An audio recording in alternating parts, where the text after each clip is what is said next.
If you want to record screen on Realme 14T, you can, for example, go to Quick Settings, and over here you might be able to find the screen recorder. However, by default, I believe it is not added, so we need to tap on these three dots in the top right corner and go to Edit Tiles. Now over here in More Tiles, we need to find the screen recorder. So let me just swipe in order to try to find it.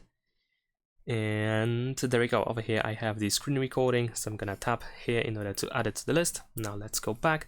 And we can tap on screen recording in order to start recording the screen, of course.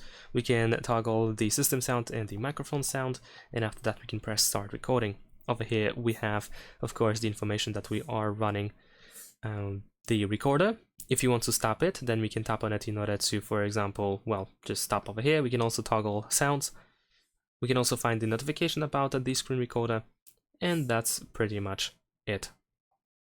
Besides that, you can also go to the smart bar or the smart sidebar. If you use it, then you should be able to find the screen recording option here as well. Thanks for watching, leave a like and subscribe.